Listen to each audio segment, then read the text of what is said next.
Di sini kita akan bocorkan ya. Selamat datang kembali di channel Calon Mandiri. Nah, di sini kita akan bocorkan seputar dari potensi dari penghasilan. Ini tuh dipengaruhi beberapa faktor ya untuk di FB Pro ya. Nah, di sini kita langsung masuk ke Facebook seperti ini. Kemudian di sini kita langsung masuk ke bagian monetisasi konten ya. Baik, nah di sini saya sudah mendapatkan monetisasi konten, sudah mendapatkan monetisasi bintang ya. Kita klik seperti ini.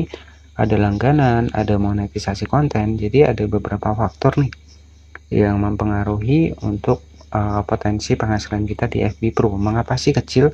Jadi di sini tuh ada beberapa opsi ya. Nah, di sini kita langsung masuk ke bagian dari monetisasi konten. Kemudian perhatikan di bagian sini potensi pendapatan Anda. Jadi potensi pendapatan kita itu tuh didasarkan dari beberapa faktor ya. Kita klik di bagian potensi pendapatan di monetisasi konten.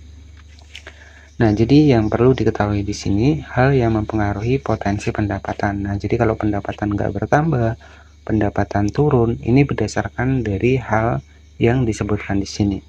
Yang pertama adalah interaksi pemirsa, kemudian juga keaslian konten, kepercayaan, dan juga jangkauan global. Nah, di sini mungkin yang sering saya jelaskan adalah keaslian konten, karena masih banyak yang menganggap konten kreator banyak yang re-upload, lalu banyak yang ikut-ikutan ya, dan terjadilah untuk akunnya tidak bisa mendapatkan penghasilan. Karena sudah saya jelaskan bahwa konsep kita menjadi konten kreator di FB Pro itu adalah konten original ataupun keaslian konten. Dan di sini jika kita cek dari fitur monetisasi konten, hal yang mempengaruhi potensi pendapatan kita di FB Pro adalah keaslian konten, ini termasuk ya, kemudian interaksi pemirsa, kepercayaan, dan juga jangkauan global. Nah, jadi ada empat hal yang mempengaruhi potensi pendapatan di FB Pro. Baik, tetapi sebelum lanjut ke pembahasannya, alangkah baiknya buat dukung channel ini agar tetap berkembang ya, dan tentunya bisa mengedukasi kepada teman-teman seputar di FB Pro. Jadi sudah saya bahaskan di bagian playlist, itu sudah banyak ya seputar saya bahas di FB Pro maupun di Fanspack, itu sudah saya bahas banyak. Bagaimana cara memulai di Fanspack, bagaimana cara buat Fanspack, itu sudah saya bahas. Baik, jadi kita cek di bagian interaksi pemirsa ya. Jadi yang dimaksud interaksi pemirsa, seberapa aktif pemirsa Anda dengan konten Anda melalui tindakan termasuk tanggapan, komentar, bagikan, dan klik pada postingan. Jadi semakin banyak orang yang membagikan postingan kita, semakin banyak orang yang berkomentar di video kita, maka video kita akan direkomendasikan oleh FB Pro. Jadi targetnya seperti itu.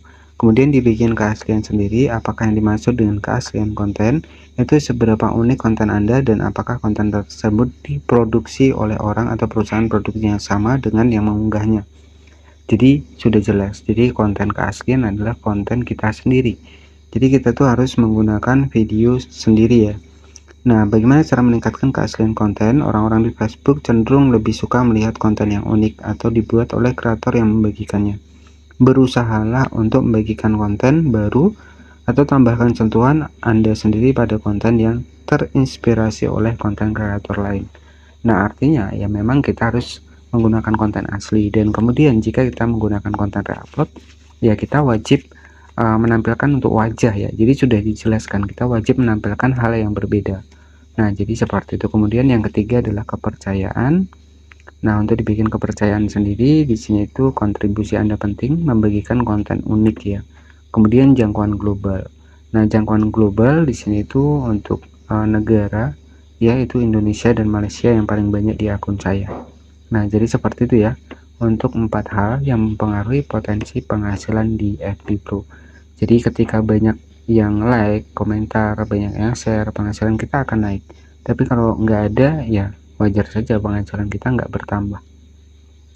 Dan juga bergantung pada iklan juga yang muncul di video kita.